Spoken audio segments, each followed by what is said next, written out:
petit Marc-André Gagnon enregistrait ses émissions de radio, de podcast, avec son téléphone cellulaire. Le son, on s'entend, n'était pas extraordinaire.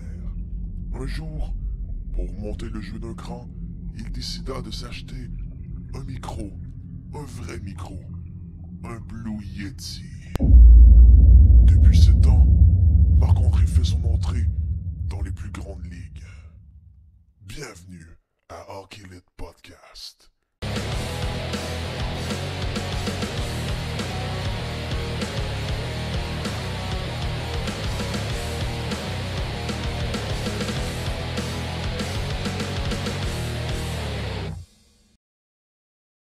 Bonjour mesdames et messieurs, bienvenue à Hockey Lit Podcast, épisode numéro 5.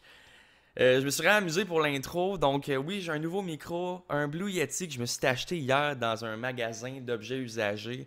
Je n'ai pas payé cher, j'avais pas le goût de payer neuf, j'avais pas le goût de payer 250$ pour un micro, mais j'avais quand même le goût d'utiliser d'autres choses que mon téléphone cellulaire. Il était écœurant pour faire des vidéos HD, on s'entend et tout, ça je suis vraiment satisfait pour ça, mais par rapport au son... Je trouvais que ça sonnait cacane. Pour vrai, je trouvais ça pas super au début, jusqu'à temps que je me mette à écouter des podcasts. Et là, j'étais comme, ouais, mon son est pas si bon que ça. Et il est pas encore parfait encore, j'ai pas de filter. Mais je sens que ça va s'améliorer avec le temps. Aujourd'hui, je me sers pas de l'actualité pour faire mon contenu d'émission aujourd'hui, mais je vous ai préparé un top 15 sur quelque chose qui m'a inspiré par rapport à Instagram. J'ai vu l'échange qui avait eu lieu, Wayne Gretzky, quand il est passé des Oilers d'Edmonton aux Kings de Los Angeles. Ça avait été une transaction qui avait fait beaucoup jaser. Gretzky qui avait été échangé, entre autres, contre un choix, des choix de première ronde. Et c'est toujours un risque de savoir, quand tu trades un choix de première ronde, ça va-tu te revenir? Est-ce que le joueur que tu vas aller chercher en retour vaut la peine? Est-ce que ton first pick va se transformer en futur joueur de concession? C'est toujours un grand risque. Donc, c'est pour ça que je me suis dit, m'aller fouiller qu'est-ce qui s'est passé dans les archives. J'ai pris les années 2000-2001 à 2010-2011 parce que les autres, ils n'indiquaient pas nécessairement qui était devenu ce fameux choix-là qu'on échangeait. Donc, je ferai des recherches là, par la suite, puis peut-être que je ferai là, de 2011-2012 à 2019-2020 là, dans un avenir approché. Mais pour l'instant, je me concentre sur 2000-2001 et 2010-2011 entre ces années-là. Et évidemment, dans mon top 15, je ne parle pas d'échange de premier choix avant le repêchage. Là. Par exemple, là, il y avait eu un échange entre les Panthers de la Floride puis les Blue Jackets de Columbus. Ils s'étaient échangés leur premier choix pour éventuellement drafter du côté de Columbus Rick Nash et du côté des Blue Jackets Jay Bouwmeester. Donc, à ce moment-là, les deux équipes en question, les Blue Jackets et les Panthers, c'était déjà dit les joueurs qu'ils voulaient, sécurisent leur position. Avec les Thrashers d'Atlanta aussi, on avait eu un échange de choix dans lequel on stipulait là, que les Thrashers promettent aux Panthers de ne pas drafter Jay Bouwmeester en échange de ci, ça. Donc, je parle pas d'échange de choix, je parle vraiment de joueurs établis contre des choix au repêchage et qu'est-ce que ça donne dans le futur. Est-ce que c'est un bon risque de trader son premier choix pour avoir quelqu'un qui est bon immédiatement? Ça avait été un débat, ça, au cours des années précédentes. Regarde, Mark Stone, quand on l'avait échangé contre un premier choix, on était comme Mark Stone, vaut-tu un premier choix? Mark Stone, vaut-tu un premier choix? Puis à Montréal, il y avait Norman Flynn qui en parlait à RDS. Est-ce que Mark Stone vaut un premier choix? Oui, demain matin, bang, bang, bang, Ryan Poehling. Ou un premier choix tout court, comme là dans ce cas-ci, ça aurait été Cole Caulfield, ou dans d'autres cas, ça aurait été, mettons, Kotkaniemi. Mais est-ce que ça vaut des premiers choix? C'est ce qu'on va voir à ce moment-ci. Top 15, c'est parti. Numéro 15. En 15e position, on retrouve un échange qui a eu lieu le 9 mars 2006 entre les Prédateurs de Nashville et les Capitals de Washington. Brendan Witt passait aux Preds en retour de Chris Beach, un ancien premier choix qui n'a jamais fait sa place et qui n'a pas fini de quitter le top 15. On va en reparler plus tard. Chris Beach s'est jamais établi comme joueur d'impact dans la Ligue nationale de hockey. Comme en témoignent ses stats, là, il a passé par Washington, il a passé par Pittsburgh. Là, il était à Nashville, il est revenu à Washington.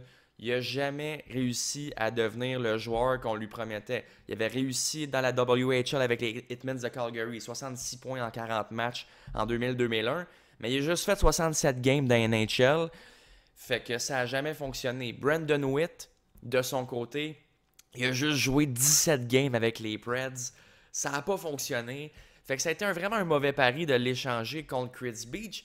Mais ce qui a été le pire là-dedans, parce que j'ai pas nommé le pire encore, c'est qu'avec Chris Beach, on a envoyé à Washington un choix de première ronde en 2006.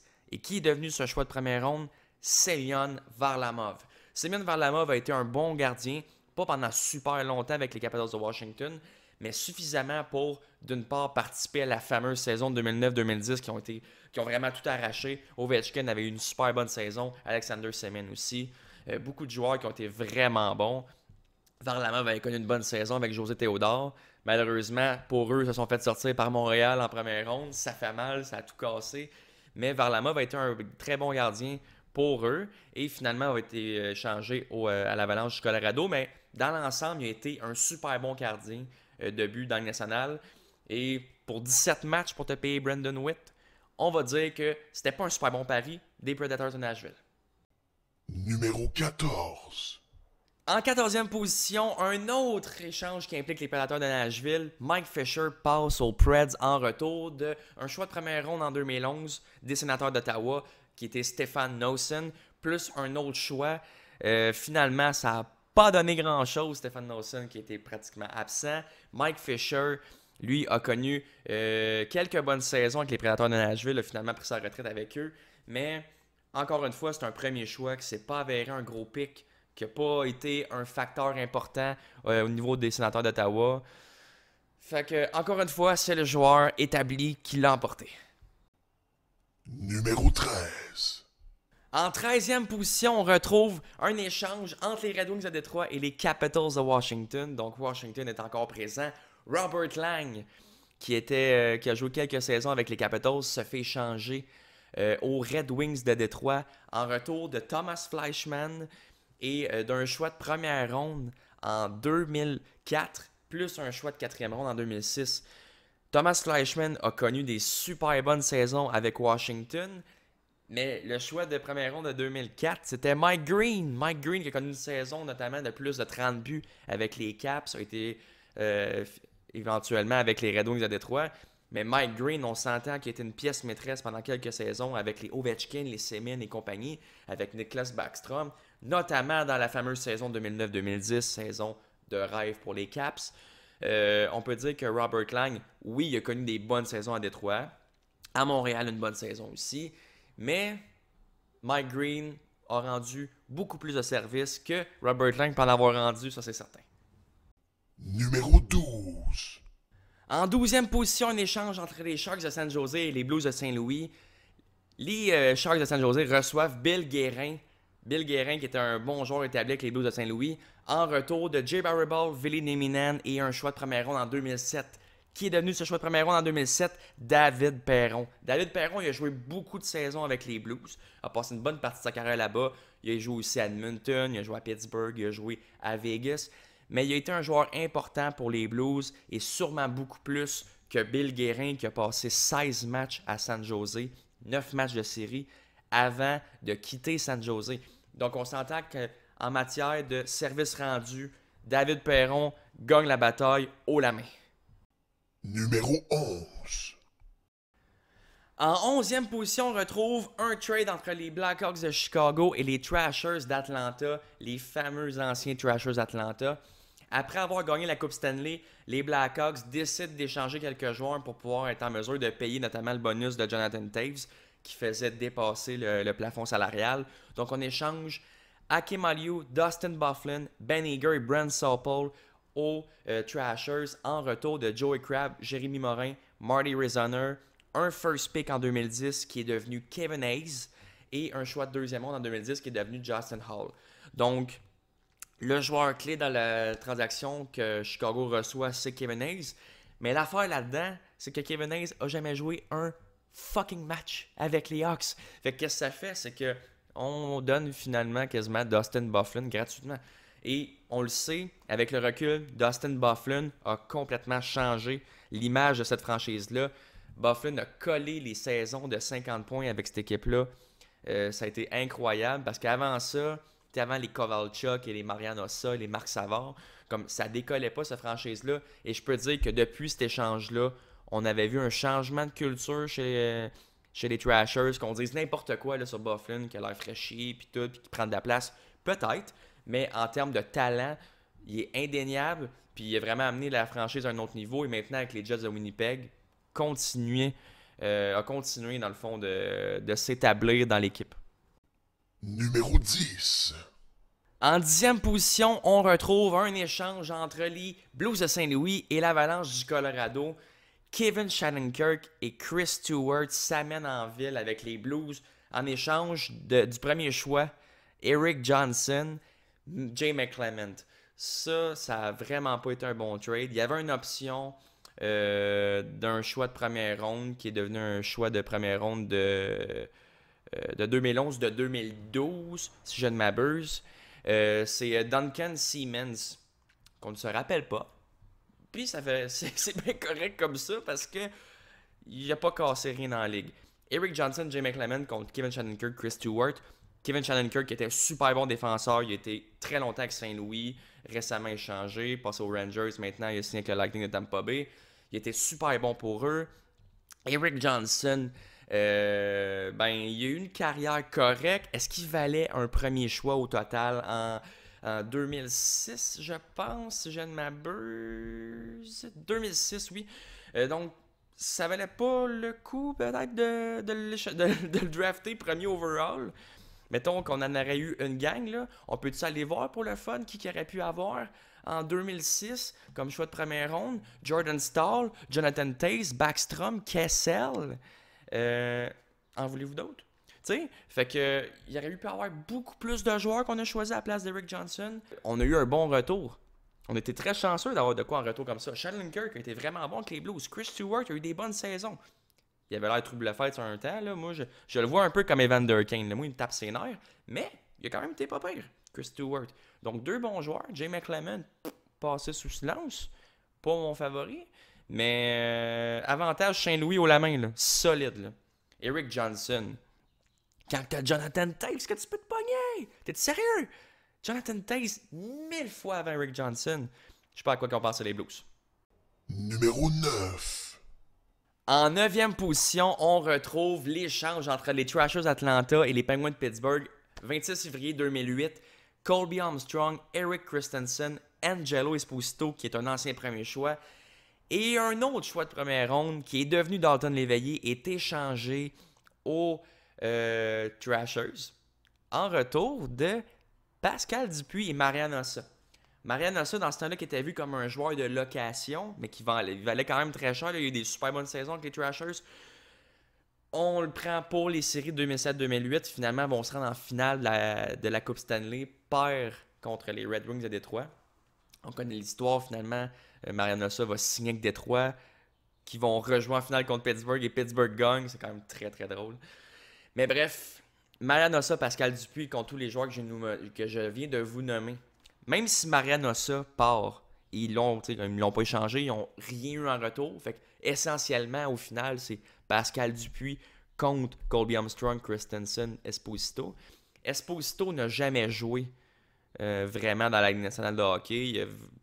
Il n'a eu aucun impact. Il n'a jamais été le joueur qu'il devait être. Dalton Léveillé, c'est qui ça? Eric Christensen, not so bad. Et Colby Armstrong a été un joueur très honnête. Donc, Colby Armstrong a quand même été bon. Et Pascal Dupuis a été bon et tout. Dans l'ensemble, ça a été un bon trade parce que, qu'est-ce qui arrive là? C'est que ton first pick peut devenir quelqu'un d'exceptionnel. Dalton Léveillé, ça n'a pas été un joueur d'impact. Et Marian Hossa est parti. T'annules ça, first pick contre le Marian Hossa, que ça marche pas. Et Pascal Dupuis versus Colby Armstrong, je pense quand même que Armstrong aurait pu continuer à avoir de l'impact comme il y en avait déjà eu avec Pittsburgh, puis ça équivaut à un Pascal Dupuis. Mais sur le moment, c'était quand même un choc parce que Angelo Esposito, c'est un ancien first pick, tu donnes un first pick en plus, Colby Armstrong qui était bon, contre Hossa que t'es pas sûr qu'il reste, puis Dupuis qui est un joueur honnête. mais qui n'est pas un scoreur de 75 buts. T'sais. Et finalement, ça l'a bien tourné. Numéro 8. En 8e position, on retrouve un échange entre les Ducks d'Anaheim et les Oilers d'Edmonton. Gros package par rapport... un gros package qui est offert aux Oilers d'Edmonton pour avoir les services de Chris Pronger. On donne Joffrey Lupul, Ladislav Smith, un choix de première ronde en 2007 et un choix conditionnel de première ronde en 2008. Plus un choix de deuxième ronde en 2008. On a donné plein d'affaires pour Chris Pronger. Chris Pronger, des bonnes saisons, on s'entend. Il s'est rendu à la finale de la Coupe Stanley. Il a gagné la Coupe Stanley avec les Ducks en 2007 contre les Sénateurs. Par exemple, Joffrey Lupul a été vraiment bon. Ladislav Smith a été super bon. Nick Ross, je me rappelle plus de lui. Travis Hamonic, joueur honnête. Mais le choix conditionnel de la première ronde, ça c'était écœurant. Ça, c'est un bon deal par rapport à un DG. Choix conditionnel de la première ronde, si les Ducks d'Anaheim se rendent en finale en 2006-2007. Donc, si les Ducks atteignent la finale en 2006-2007, ils donnent un choix de première ronde en 2008. Et finalement, les Ducks se sont rendus en finale, ils ont même gagné. Donc, ils recevaient Jordan Eberle. Ça a été un super bon coup parce que c'est ça le joueur clé de la transaction. Lupul, super bon. Smith est bon. Hamonic, bon pick. Jordan Eberle, ça a été la pièce maîtresse de cette transaction-là. Ce qui fait qu'au final, Chris Pronger a fini par quitter les Ducks, pris sa retraite avec les Flyers parce que justement, il a reçu là, un objet dans l'œil qui a vraiment écourté, du moins, qui a provoqué sa retraite plus rapidement que prévu. Et Jordan Eberle est devenu un des très bons joueurs de la Ligue nationale de hockey. Fait que de ce côté-là, avantage solide Edmonton sur le long terme. Chris Pronger a apporté beaucoup sur le court terme, a apporté de la coupe, mais quand on regarde sur le long terme de l'organisation, ça a été beaucoup plus profitable pour les Oilers d'Edmonton, tant sur la qualité que sur la quantité. Numéro 7. Et en 7e position, on retrouve un trade entre les Capitals de Washington et les Flyers de Philadelphie qui a eu lieu le 19 mars 2002. Dans le temps, il y avait une recrue là, qui s'appelait Maxime Ouellet, un gardien de but, qui faisait beaucoup tourner les têtes et on le voyait vraiment comme un gardien, futur gardien numéro 1 chez les Flyers de Philadelphie. À la date limite des transactions de 2002, on échange Maxime Ouellet aux Capitals de Washington. Probablement qu'on se disait Brian Boucher, Roman Cechmanek, on a un bon tandem, Maxime Ouellet est plus utile. On échange ça à Washington avec un choix de première ronde en 2002, un choix de deuxième ronde en 2002 et un choix de troisième ronde en 2002. Contre Adam Oates. Donc Adam Oates s'en va avec les Flyers de Philadelphie. Ça a été un super bon move pour une raison importante. Adam Oates n'était plus le joueur qui était destiné à être. On s'entend, là, il n'a pas pété des scores avec Flyers. Mais par contre, Maxime Ouellet, jamais été un gardien de la Ligue nationale. Le premier round pick n'a jamais été un joueur de Ligue nationale. Maxime Daigneault non plus, il joue à deuxième ronde. Et Kristanovic, troisième ronde, n'a jamais été un joueur de la Ligue nationale de hockey. Donc, dans l'ensemble, Adam Oates, pour les quelques matchs qu'il a joués, a pu rendre des services beaucoup plus que les 4 éléments ensemble envoyés à Washington. Certain. Numéro 6. En 6e position, on retrouve un échange qu'on a beaucoup entendu parler à Montréal. Les Canadiens, le 25 février 2007, acquièrent Josh Georges et un choix de première ronde contre Craig Rivet et un choix de 5e ronde. Le premier choix devient Max Pacioretty et il va devenir un scoreur de 30 buts pendant de nombreuses saisons à Montréal. En plus que Josh Georges, qui aurait dû être capitaine, by the way, là, à la place de fucking l'échanger à Buffalo, ben Josh Georges a été un joueur vraiment écœurant. Il se donnait à chaque match, il se pitchait devant les lancers, il était vraiment bon. Craig Rivet, by the way, je l'adorais à Montréal. Je trouvais qu'il y avait du chien, je trouvais qu'il y avait de la fougue. Tu sais, là, du caractère qu'on n'a pas tout le temps, là. N'est-ce pas, Sergei Samsonov? Ben, genre, Craig Rivet, là, lui, là, il voulait que l'équipe gagne, puis il se donnait cœur et âme. Donc, ça me faisait de la peine de le perdre. Georges, dans ce temps-là, je le connaissais pas. Pas grand monde le connaissait, d'ailleurs. Julien Demers, ben, comme joueur correct, sans plus. Mais Pacioretty a vraiment été le joueur clé. Et c'était ce fameux choix de première ronde-là qu'on a fini par prendre, Pacioretty, qui a été la pièce maîtresse. Josh Georges, encore une fois, finalement, il a fini par se développer avec Montréal. On lui a donné plus de temps de glace, plus d'espace, un meilleur rôle au sein de l'organisation, ce qui fait qu'il est devenu vraiment un des bons défenseurs du Canadien pendant quelques années. Et j'aurais tellement aimé ça qu'il aille un C. Mais on lui a pas donné le C. Je trouvais tellement qu'il avait une belle énergie dans la chambre. Il avait l'air d'un bon leader et tout. M'en sac qu'il fasse pas 60 points par année. M'en sac, moi. Il avait l'air d'un gars qui méritait le C sur un Christi de temps, par exemple. Mais bon, on peut pas revenir dans le passé. Numéro 5. En 5e position, maintenant top 5, les Capitals de Washington acquièrent en 2008 un choix de première ronde. En échange, ils envoient Steve Eminger, qui a été un joueur quand même pendant longtemps pour les Capitals de Washington, défenseur des Capitals de Washington, envoyé avec un choix de 3e ronde en 2008, qui est devenu Jacob Dessers. Il n'a rien cassé. Steve Eminger, comme il avançait en âge. On s'entend, il n'était pas vieux non plus, mais bon, là, on priorise d'avoir un choix de repêchage à la place. Et finalement, Steve Eminger va avoir seulement joué quinzaine de matchs avec Philadelphie, tandis que le premier choix de 2008 va devenir John Carlson. John Carlson qui a été vraiment le défenseur étoile des Capitals de Washington à partir de son entrée de la Ligue nationale de hockey. Mike Green, on le sait, il a finalement été échangé, mais c'est vraiment Carlson qui a été la pièce maîtresse de l'échange et c'est devenu dans la pierre angulaire de l'équipe. Il est devenu le défenseur numéro 1 et depuis ce temps-là, ça n'a jamais arrêté. Et finalement, il s'est rendu en finale de la Coupe Stanley, ultimement gagné la Coupe Stanley. Mais c'est vraiment grâce notamment au succès de John Carlson qu'on peut dire que les Capitals de Washington ont gagné leur Coupe Stanley. Si on regarde les stats de John Carlson, c'est très, très, très joli, guys. Là. On parle d'un gars qui marque, dans les 2 dernières saisons, là, 68 points, 70 points. Il va marquer 10 à 15 buts par saison. A toujours eu des saisons de plus de 30 points depuis 2009-2010, qui avait eu seulement 6 points. Tout le temps 30-35 points et plus. Donc, c'est un défenseur super fiable et à la fois est capable de produire offensivement un bijou pour les Capitals de Washington. Numéro 4. En numéro 4, c'est quelque chose d'assez spécial qui est arrivé. Il y a eu deux transactions dans un court laps de temps. Regardez bien ça, c'est écœurant. Le 15 février 2007, Peter Forsberg est échangé des Flyers aux Prédateurs de Nashville contre Ryan Parent, Scotty Upshall, un choix de première ronde en 2007 et un choix de 3e ronde en 2007. OK? Jusque-là, ça va. Forsberg était un joueur correct, mais vraiment à court terme avec Nashville. Il n'a pas vraiment joué beaucoup. Donc déjà là, Scotty Upshall, Ryan Parent, ils ont été vraiment bons là, avec le recul avec les Flyers. On donne un first pick par un third pick. Et là, quelques mois plus tard, le 18 juin 2007, les Prédateurs de Nashville reprennent leur choix de première ronde. Donc, qui est devenu Jonathan Blum. Donc, who? Comme disait Eminem, who? Jonathan Blum revient avec les Preds en retour de Scott Hartnell et Kimmo Timonen, qui ont été 2 joueurs extraordinaires avec les Flyers. Fait qu'en gros, Peter Forsberg contre Ryan Parent, Scotty Upshall, Scott Hartnell, Kimmo Timonen et un third pick. Comment dire? Les Preds, vous vous êtes fait fourrer!